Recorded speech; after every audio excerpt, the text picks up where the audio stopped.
Je pense qu'au moment de la sortie de cette vidéo, l'été sera déjà bien entamé, mais j'espère que parler de sa pile à lire de lecture d'été ne paraîtrait pas encore trop anachronique. Donc dans cette pile à lire, je vais vous parler de mes plusieurs envies de lecture.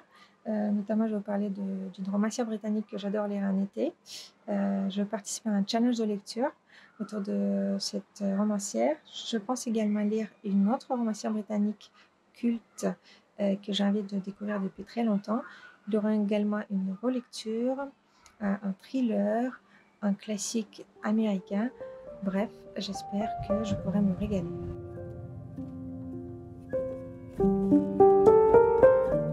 Bonjour, je m'appelle Anna. Bienvenue dans cette toute nouvelle vidéo sur ma chaîne. Avant de commencer, je voudrais vous remercier pour l'accueil que vous avez réservé à ma toute première vidéo sur YouTube. Ça m'a fait énormément plaisir, ça m'a beaucoup encouragée pour faire d'autres vidéos. Je pense que c'était important pour la première vidéo. Un très grand merci. Donc, quant à ma pile à lire de l'été, donc je sais pas vous, mais moi personnellement, j'adore faire des piles à lire, notamment des piles à lire saisonnières, donc piles à lire de l'été, piles à lire de l'automne, piles à lire de l'hiver. Donc ce ne sont pas vraiment des listes strictes, ce sont plutôt des envies de lecture, parmi lesquelles je vais piocher mes prochaines lectures au moment de choisir mon prochain roman. Faire des listes de lecture, ça me permet également d'anticiper donc mes lectures, peut-être de réserver les livres à la bibliothèque si nécessaire, de les rechercher dans les boutiques d'occasion ou de les acheter tout simplement. Comme ça, au moment de lecture, j'ai tout de suite le livre sous la main. J'essaie de ne pas faire de pile à lire trop longue parce que je lis beaucoup au gré de mes envies et mes envies changent énormément. Donc j'essaie de faire des piles à lire raisonnables. Donc dans ma pile à lire aujourd'hui, donc il y aura plus ou moins 7 romans, en tout cas il y en aura 5. Et après, bon, je vous parlerai d'un challenge de lecture, donc il y aura un petit peu plus de lecture, mais en tout cas je pense que cette petite pile à lire est assez raisonnable pour moi, et donc j'espère que ce sera faisable. Et même si j'ai pas eu le temps de lire tous ces romans, bah c'est pas très grave. En tout cas, j'espère au moins de pouvoir en lire quelques-uns.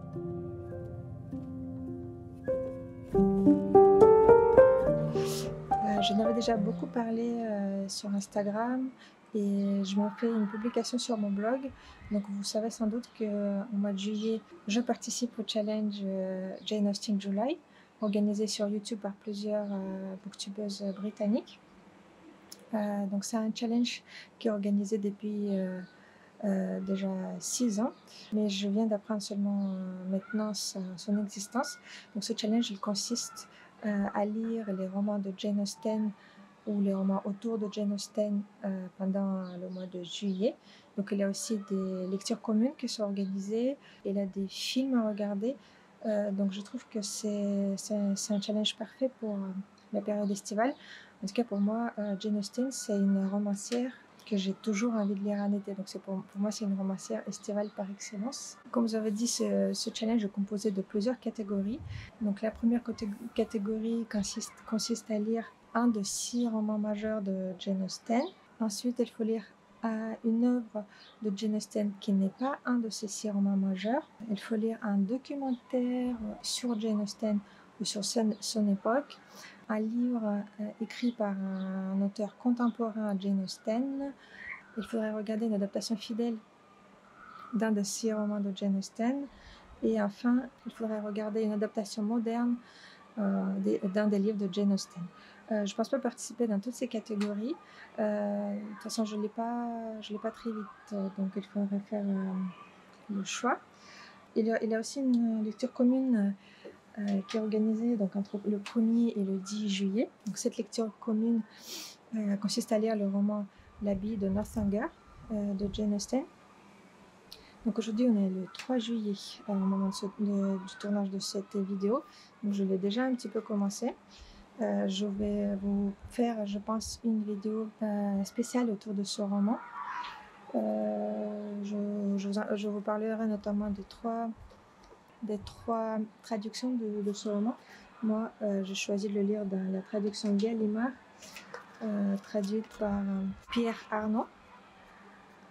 Donc ça, c'est la lecture pour le challenge, la lecture commune pour le challenge de cette année. Sinon, donc pour ma lecture, on va dire libre, d'un des 6 romans majeurs de Jane Austen, je lis Emma. Pareil, donc je me suis déjà pas mal avancée dans cette lecture.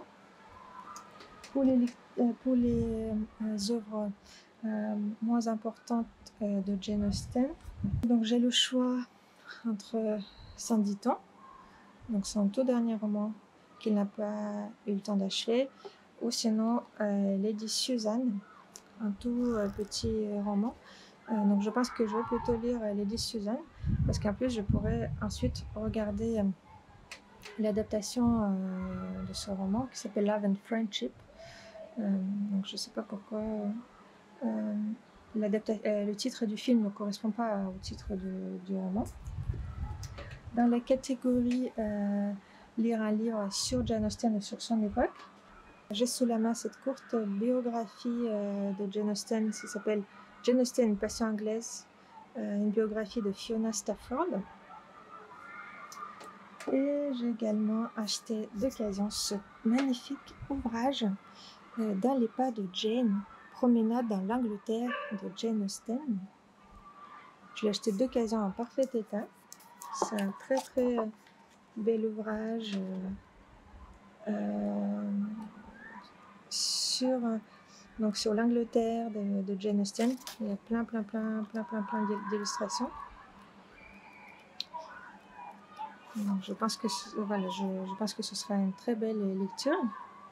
Sinon, donc, je ne suis pas sûre de pouvoir participer dans les autres catégories de ce challenge, mais en tout cas, j'aimerais également regarder les quelques adaptations des romans de Jane Austen, et notamment les adaptations du roman Emma. Donc, il y en a eu plusieurs. Je pense que je vais essayer aussi de vous faire une vidéo autour de ce roman, autour de traduction de ce roman et autour des adaptations cinéma de ce roman. En tout cas, si la question de traduction vous intéresse, vous pouvez trouver sur mon compte Instagram un petit comparatif des traductions françaises du roman Emma. Je vais vous laisser un lien dans le descriptif de cette vidéo. Moi, je le lis encore une fois dans l'édition Folio. Donc, c'est toujours une édition Gallimard. Enfin, c'est toujours la traduction de l'édition. C'est toujours la traduction de l'édition Gallimard. Enfin, moi, personnellement, je pense que ce sont des meilleures traductions des classiques.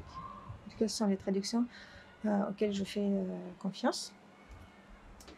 Voilà, donc je pense que ça fait déjà pas mal de choses à lire pour Jane Austen July. Il y a aussi une autre lecture commune qui est organisée dans le cadre de ce challenge.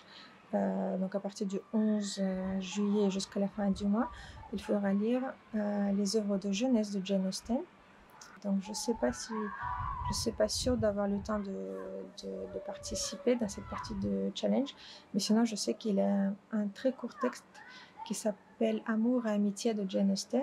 Donc peut-être que si j'ai le temps et si j'ai l'occasion, je pourrais le lire rapidement, parce que je crois qu'il est très court. Il a à peine 80, enfin il a même pas 100 pages dans ce texte. Voilà, donc je suis ravie d'avoir découvert ce challenge. N'hésitez pas à me dire si vous y participez aussi, si vous aimez Emma ou l'abbaye de Northanger, ou si vous ne les aimez pas. N'hésitez pas d'en parler en commentaire.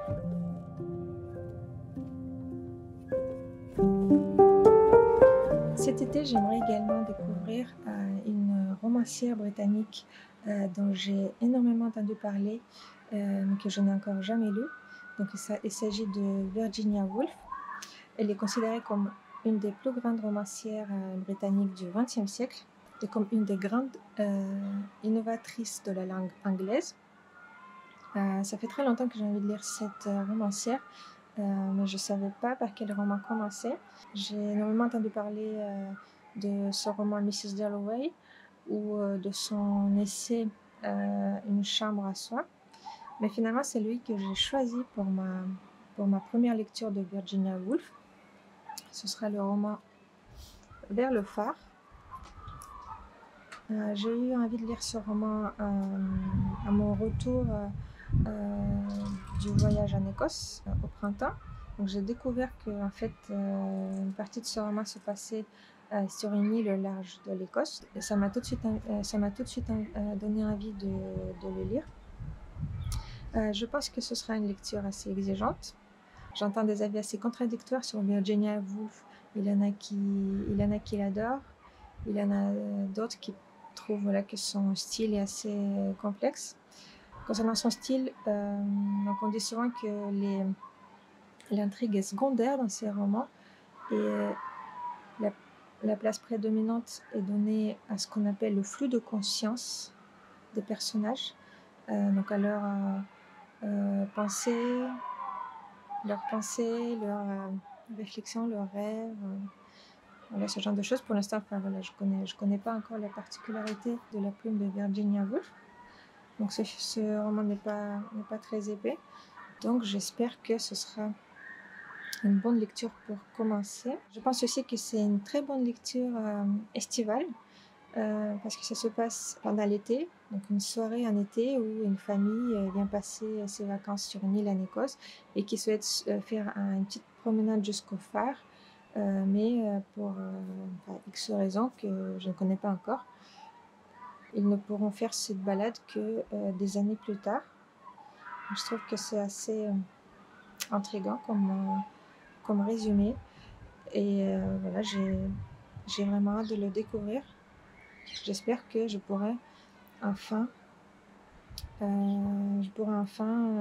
faire mon propre avis sur Virginia Woolf.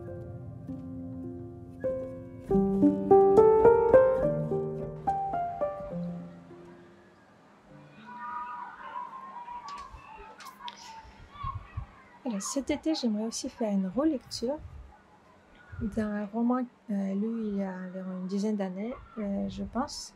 Je l'avais beaucoup aimé au moment de ma première lecture, mais je me rends compte que je ne me souviens plus très bien de tous les détails de cette histoire, donc j'ai très envie de le relire. Il s'agit du roman Expiation de Ian McEwan. C'est un roman qui me semble parfait également pour une lecture estivale. D'un côté, donc ça se passe aussi en été en Angleterre. Et de l'autre côté, ça parle aussi beaucoup de l'enfance, de la perte de l'innocence, enfin plutôt pas de l'enfance, mais peut-être plutôt de l'adolescence. Et moi, je pense que ce sont des thématiques qui passent très bien en été, voilà, qui sont très intéressants à lire en été, peut-être parce que voilà, on a le souvenir de nos vacances d'été où le temps s'étire et passe très lentement. Donc c'est peut-être pour ça que dans mon esprit, l'été s'associe toujours avec l'enfance ou l'adolescence. Ce roman a également été porté à l'écran, donc ce sera, je pense, aussi l'occasion de revoir son adaptation. Donc c'est l'histoire d'une erreur, d'une faute. Enfin, c'est l'histoire de ce qu'on pourrait qualifier d'un crime d'enfance, d'un mensonge qui va avoir de très graves conséquences sur la vie du personnage principal et de tous les autres protagonistes de cette histoire. L'héroïne principale se remet à 13 ans, elle a une imagination débordante, elle rêve de devenir romancière. Et donc lorsqu'elle va assister à une scène dont elle ne comprendra pas la signification, elle va vouloir mentir aux autres, et donc ce mensonge aura de très graves conséquences et qui va peser très lourd sur sa conscience lorsqu'elle deviendra adulte. Donc c'est pour ça que je pense que le titre s'appelle Expiation. Donc c'est beaucoup la thématique principale de ce roman, donc c'est l'expiation et la culpabilité. Je me souviens juste quelques grands traits de l'histoire de ce roman et j'ai très hâte de le relire.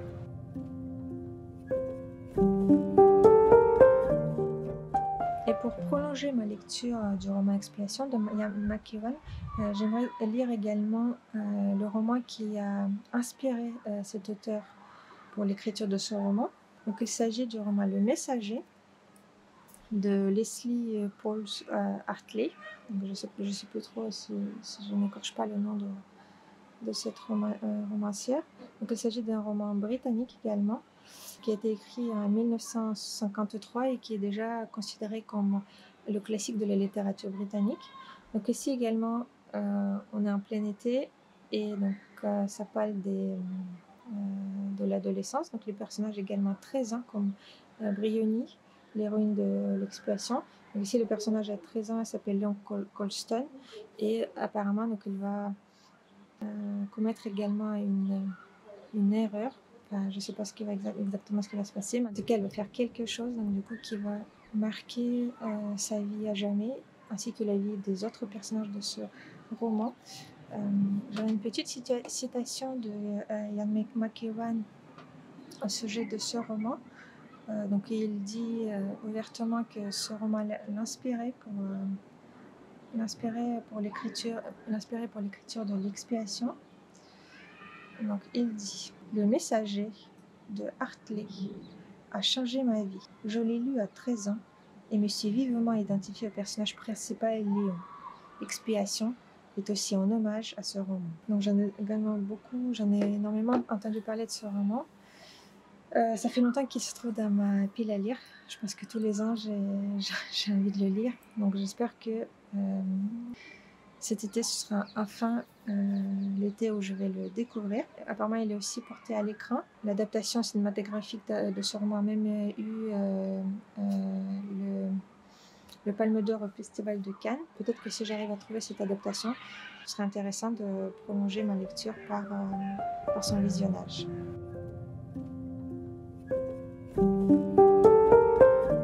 Un autre livre que j'aimerais découvrir cet été, c'est L'autre de Thomas Tryon. Je ne connaissais absolument ni cet auteur, ni ce roman, ni cette maison d'édition. Il s'agit de la maison d'édition, des éditions de Typhon.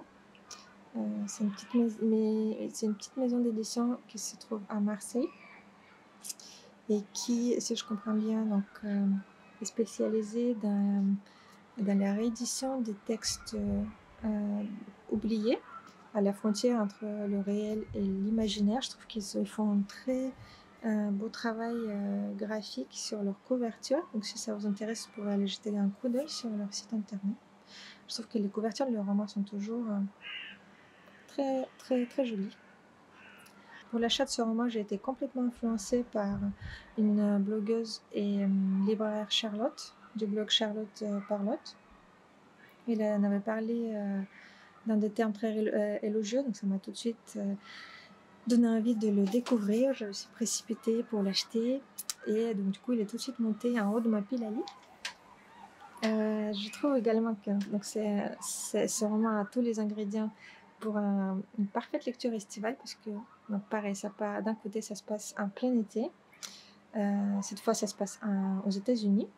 L'été de 1930, et en plus ça parle également de l'enfance ou de l'adolescence. Donc ici les personnages de ce roman, ce sont des jumeaux qui viennent passer qui passent leurs vacances d'été dans une ferme familiale, et apparemment il y aura des événements assez étranges qui vont se passer. Donc j'en sais pas beaucoup plus. Voilà, donc là j'ai fait un peu le mouton. Je me suis tout de suite acheté ce roman et voilà, j'ai vraiment hâte de le découvrir. Donc autre chose qui me donne très envie de lire ce roman, donc c'est la comparaison donc faite sur la quatrième de couverture avec donc le roman La Maison hantée de Shirley Jackson, ou la comparaison avec donc le roman Dr. Jekyll et Mr. Hyde de Stevenson. J'ai beaucoup aimé, j'aime beaucoup ces deux auteurs, donc j'aime beaucoup ces deux livres. Et donc si on peut retrouver ambiance assez étrange de ces deux romans, je pense que ce sera une très bonne lecture. Donc c'est pas un texte récent, c'est un texte qui a été publié pour la première fois, il me semble, dans les années 70. Il a même déjà été porté à l'écran. Donc voilà, je n'ai absolument jamais entendu parler. Je ne sais pas si c'est aussi votre cas, ou si vous connaissez ce film ou ce roman.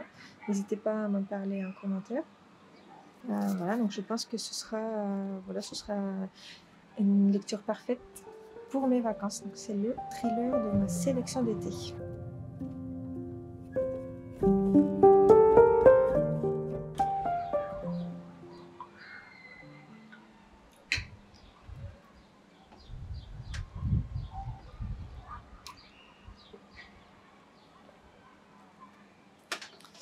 À la rentrée de septembre, je vais participer à un club de lecture à la médiathèque de ma ville. Et donc ce club de lecture sera consacré aux romans qui parlent des écrivains comme des personnages de romans. Et donc à l'occasion de ce club de lecture, j'aimerais découvrir un classique de la littérature américaine que je n'ai encore jamais lu. Il s'agit de Martin Eden de Jack London. J'ai entendu beaucoup de bien de ce roman. Il a été publié en 1909 et donc il est considéré maintenant comme le classique de la littérature américaine. Si je ne me trompe pas, donc c'est l'histoire d'un marin qui tombe amoureux d'une femme issue de la bourgeoisie et qui, pour la conquérir, pour lui plaire, va entamer une ascension sociale. Donc il va essayer de se cultiver, de lire plus et de devenir écrivain.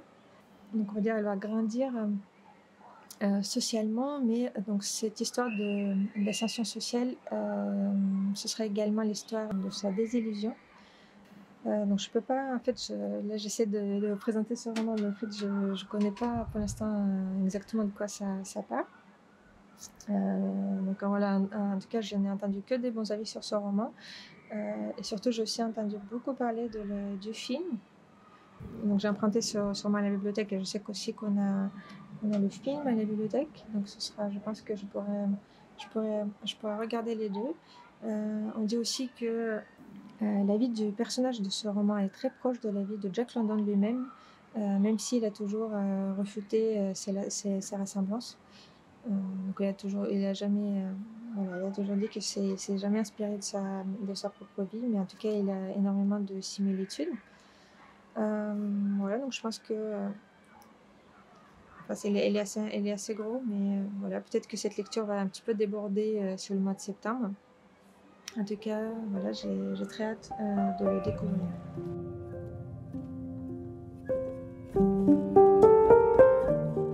On approche de la fin de ma vidéo. Donc, je vous ai montré les livres qui se trouvent actuellement dans ma pile à lire pour cet été. Certains livres qui sont... J'ai déjà commencé la lecture de certains romans de cette pile. Donc, je suis en train de lire ces deux romans de Jane Austen. Donc, je pense que le mois de juillet, ce sera consacré principalement à Jane Austen et au challenge Jane Austen July. Donc, il y a plein d'autres livres qui me font déjà envie. Donc, que j'ai pas forcément mis dans ma pile à lire, mais que j'ai déjà très envie de découvrir. Il y a plein d'autres livres que j'ai envie de lire également cet été, mais bon, je sais pas si j'aurai le temps. Donc, par exemple, j'ai aussi envie de lire Jour de juin de Julia Glass. Également découvert grâce à Charlotte et son blog Charlotte Parlotte. Un autre roman que j'ai découvert grâce à elle, c'est Adrienne Mesura de Julian Green. Également, je pense que ce serait pas mal de le lire assez rapidement en été. Et chaque été, j'ai envie de continuer également ma lecture de la saga des Casalets. Pour l'instant, je n'ai lu que le premier roman. Donc, à chaque fois, je me dis, je continue, je vais lire, mais à chaque fois, il y a d'autres envies de lecture qui passent avant. Et bon, du coup, malheureusement, pour l'instant, je n'ai toujours pas continué ma lecture. Donc, peut-être que voilà, il y aura un clic et je vais enfin continuer ma lecture de cette saga. Voilà, en tout cas, c'est la fin de cette vidéo.